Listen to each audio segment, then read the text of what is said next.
Kining sulat ni San Pablo, ikaduhang sulat ni San Pablo ngadto sa taga Corinto, niya sa atong unang pagbasa, 2 Corinthians chapter 9. Nindot kay ni nga analysis praktikal. Matud pa niya, ang nagpugas og jutay muani og sa isumpay, di man mo mutingog. O niya, ang nagpugas og daghan muani og daghan. Niya unsaon man sa atong kinabuhi nga nakapugas ta og daghan, matud pa ni Hesus, magpakamatay ta para sa Ginoo o para sa atong isig katao. Ang atong kinabuhi ba, atong itanom diha sa katilingban. Niya kung ato na ganining itanom, matud pa ni Hesus, niya mamatay, mamunga dayon ni og daghan. Pero kung di nato itanom, niya dili mamatay, wa gyud, madunot lang, makuala na siya, kanang madugmok, nga wa gyud bunga. Sige, lingay mong tupad. Ing nadaghan na kag napugas, ing na ba daghan na kag napugas. Muna itanom gyud kamong mga asawa, pagpakamatay mo para sa inyong bana, tanawa di ba daghan kay managbunga. Moabot ko nagtag 12 ka buok, tag 13 ka buok inyong anak. Ngano man gitanom man og maayo, di ba? Pero magsige na mo reklamo, sige nga reklamo, palaaway kay tanan, niya di na gusto nga manganak, kay hasol ang pagpanganak, magsige nagpalaygit, sige nagpills, sige nag-abortion, sa panang uban diha, kondom, withdrawal, sagunsa na lagi pangbuhat, kana, patay gid mo diha, magkaga gina inyong naong. Nga naman, kay ang Ginoo, matod pang San Pablo, muhatag kay mahinatagon kay siya, muhatag siyag sobra pa sa atong gikinahanglan basta kita mahinatagon. Kani di ang pagpugas og daghan, mao din ni gipasabot ni San Pablo ang pagpanghatag og daghan. Niya ang pagpugas og jutay, mao di ay ang pagpanghatag og jutay. Pila may daghan, usa ka slat o napo ka slats? Hay may daghan ana? Kusga.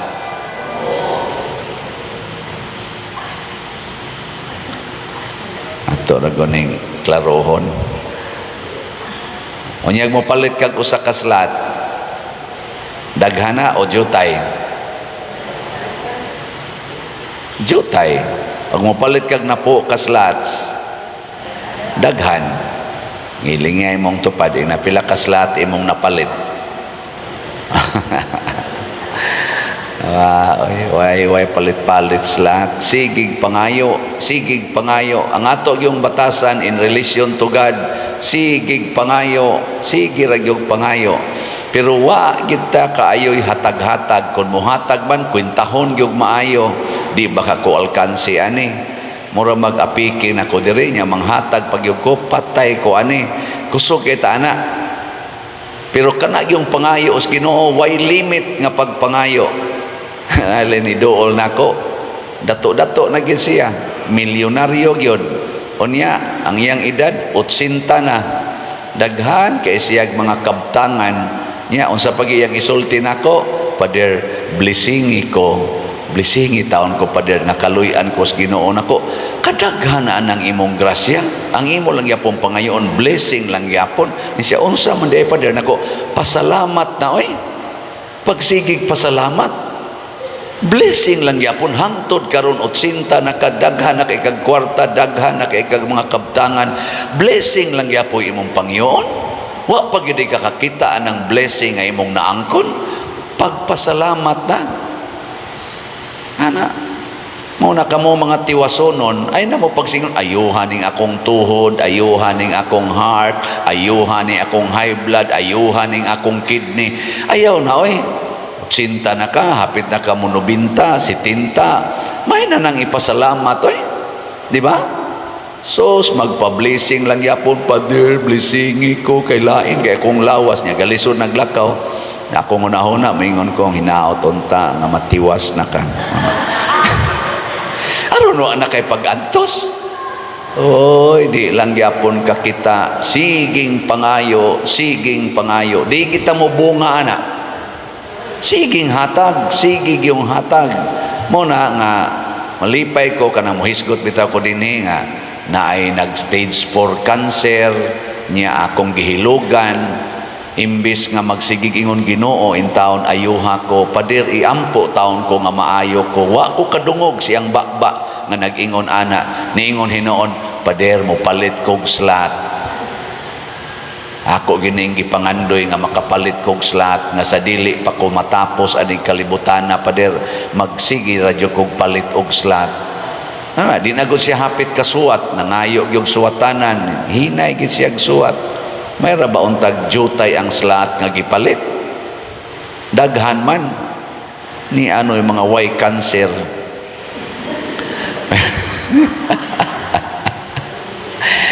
Di man jutaya paliton nga slat. Oh, ana. Ingka pader ba sige lang kag hisgot og slat. Kani slat-slat pa lang ni. Pero unsa may epekto niini sa kinabuhi sa mamalit og slots, mahimo sa kang source of blessings to others. Ang imong kinabuhi mahimong kalipay sa isig katao. Kada ninyo palit og slot, malipay kita dinhi sa simbahan. Dili lang ang kitang akong nagduma sa simbahan o kitang mga parishioners, kung dili ang Ginoo nga maogyod ang nagtukod o alima sa simbahan, malipay kay siya ni ana. Niya kay malipay naman ang Ginoo, malipay man ang simbahan. Matod pa diri sa atong unang pagbasa, ang Ginoo mohatag og daghang butang kanimo, sobra pagyod sa imong gikinahanglan alang sa mga maayong buhat. Kay kani manggong maayong buhat, mao manggod ni ang makalipay gyud nato. Pagbuhat og dautan, wa na jud kay kalipay.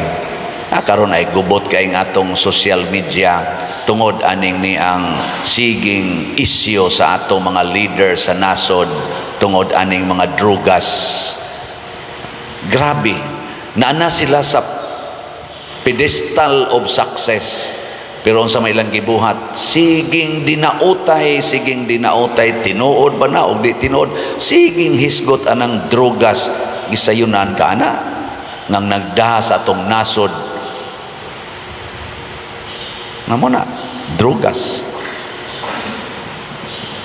Ako di man lang sa kumutuo ana, di lang sa kumuingon nga sayop na nga kanang gipang akyos, di sa kumuingon tinuod ngano man naaman tay korte, naaman tay husgado nga mo tino kung tinuod ba na o dili.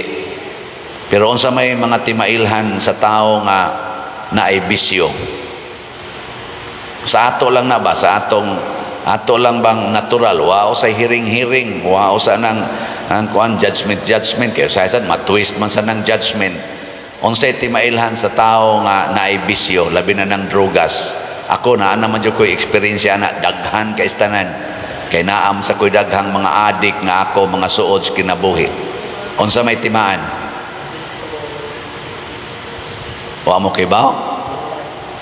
Mga naong ninyo kadaghan nang naa sa mga adik sa inyong pamilya o sa inyong kaliwat. Mao ni ang una timaan, maayo lang sa istorya, way aging nindot, way maayong buhat, pero pasultiha makabuhig patay. Uban man pag hilak-hilak, may kina sila mudag hilak, kabantay mo na, pero wa gyoy agi nga nindot. Kita din simbahan kadaghan ta naigo ana, ako kadaghan ko naigo ana, mismo sa ako mga igagaw igo ko ana. Maigyo kay mo tabi, murag makabuhig patay, pero wa gyud maayong buhat. Amo na una. Ikaduha, particular kay kwarta. Sige yung pangitag kwarta, kusog kay mga yung kwarta imong patrabahoon, siging kas advance, kwarta yun, kwarta, hilig yung kwarta, kanang mga bisyoso,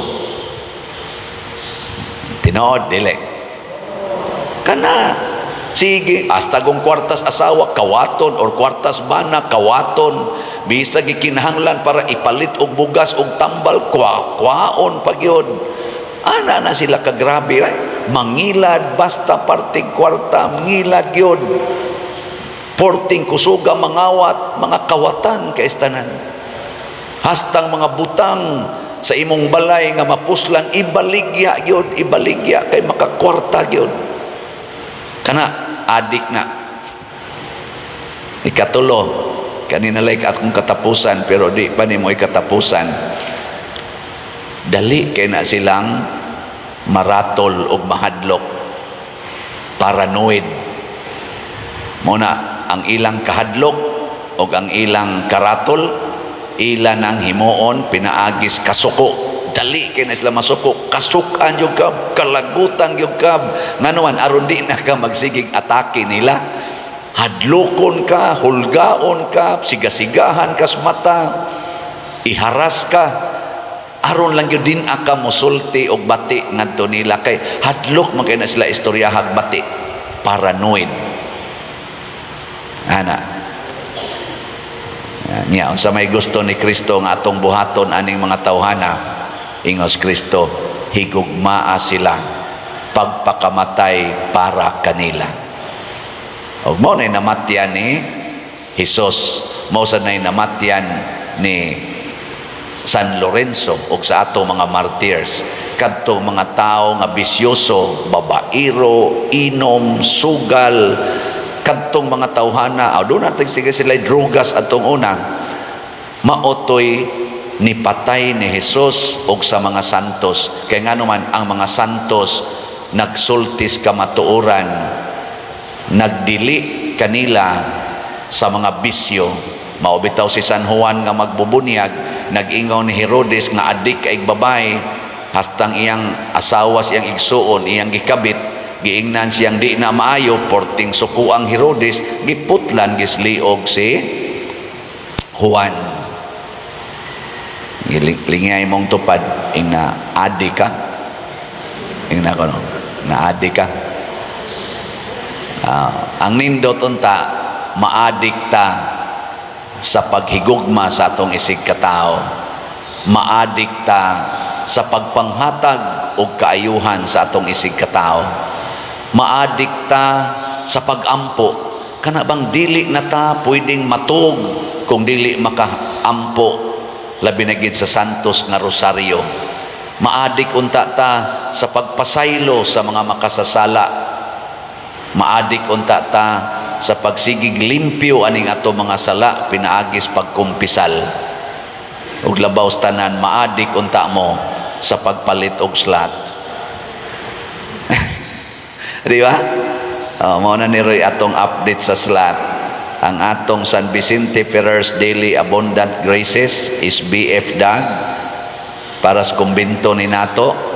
Ang kumbinto nato ni barog na ha, gamay na lagkuwang para mo operate ang elevator, pero ang ato dihang dako pang buluhaton ang pagbayad, o ang mo determine pilay bayronon more or less kining atong nahibilin nga slots. So ang atong halin niabot nag 33,212 ka slots, naapay 26,788 ka slots nga available, tag 500 pesos per slot.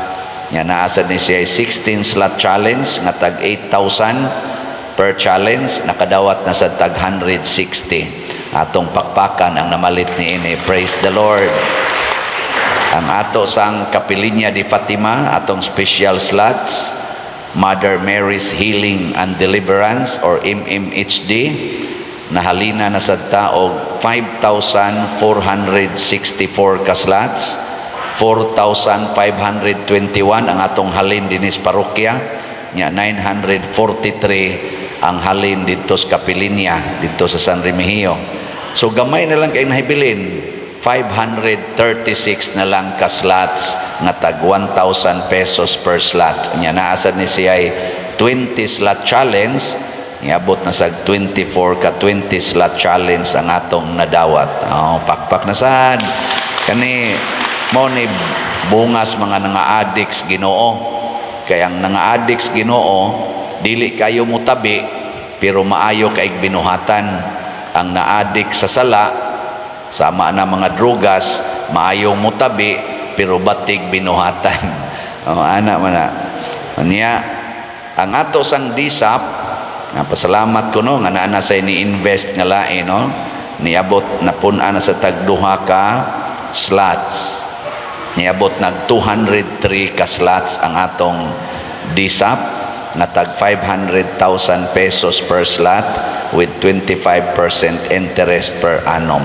Intended ni para sa atong gisigihan rog process nga pagtukod aning kulumbari.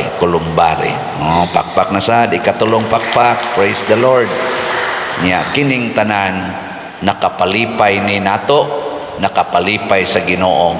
Nya congratulations ninyong namalit ni ini, kay dunay daghang ganti nga ihatag ang Ginoo kaninyo or kanato nga namalit. Dili bakakon ang Ginoo kung siya musulti, tinud-on gina niya. Mao nang niingon gyud ang atong tubag sa Salmo, bulahan ang tao nga maluluyon ug nagpahulam kanila nga nagkinahanglan. Nganong bulahan man ang Ginoo maoy mobayad, ug kung siya'y mobayad, magpunga-punga tag dawat sa kadaghan sa iyang ihatag. Manindog tang.